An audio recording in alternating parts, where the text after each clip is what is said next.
Y a-t-il eu d'autres erreurs stratégiques? Alors oui, la direction a cumulé en fait les erreurs stratégiques durant ces dernières années, notamment en investissant massivement dans ce qu'on appelle les télés locales, télé Grenoble pour le Grenoble, télé Miroir à Nîmes, etc. Tout un tas de télés locales. Tout ça pour un montant de 36 millions d'euros. Donc, ce qui a une fois de plus plongé notre trésorerie dans des abîmes qui devenaient incommensurables. Voilà. Au-delà de cela, il y a eu aussi des erreurs stratégiques au niveau de la ligne managériale utilisée chez Comareg.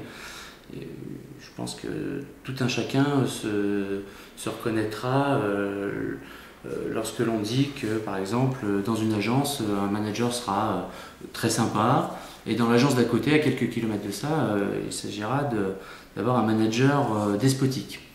Alors là aussi, la question a été posée à plusieurs reprises lors de différents CE. Quelle est la ligne managériale de Comareg?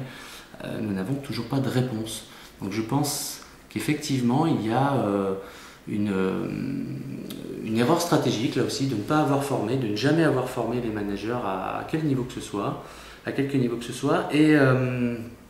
Et d'après moi, c'est ce qui a démobilisé bon nombre de salariés. Je pense que pour que les salariés soient productifs, il faut qu'ils croient à leur entreprise, donc en leur manager. Et dans certains cas, certains managers ont été dans l'incapacité de mener leurs équipes ou, à contrario, ont été parfois despotiques. On a plusieurs dossiers en CHSCT à ce niveau-là. Et par rapport au marché en pleine mutation? Ah oui, là aussi, la direction a été particulièrement immobile, a fait preuve d'immobilisme.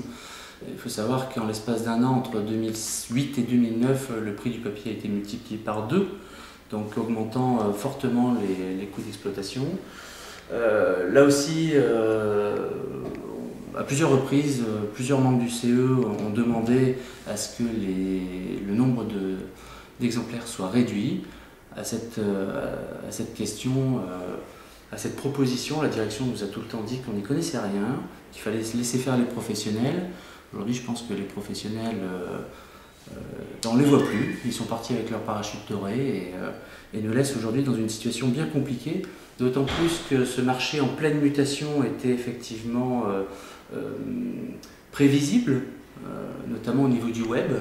On sait aujourd'hui que depuis plusieurs années, il y a un transfert d'activité du journal vers le web. Or, la direction s'est obstinée à miser que sur le papier.